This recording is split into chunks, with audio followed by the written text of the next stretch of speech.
As exams get closer, it's common to feel worried and stressed out, but don't worry. Here are some great tips and tricks that can help you manage your stress and feel more ready for your exams. First up, jot down those all-important notes for the last-minute revision session.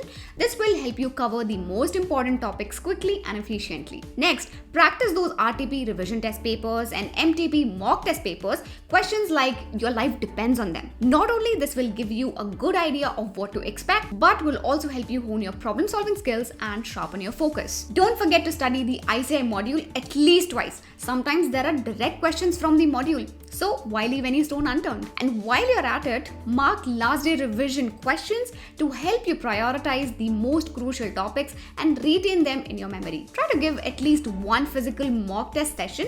This will give you a better idea of the exam environment and help you adapt to the pressure. Finally, practice your writing skills by answering practice questions. As much as it's important for practical subjects like accounting, financial management, costing, it's equally important for tricky subjects like audit, EIS, SM or law. Not only this will help you manage your time better during the exam, but it will boost your confidence and help you shine like the superstar you are. So, don't let the stress get you down. Follow these tips and tricks and slay your exams like a boss. Let me know in the comments how are your preparations going on, and follow Thinking Bridge for more.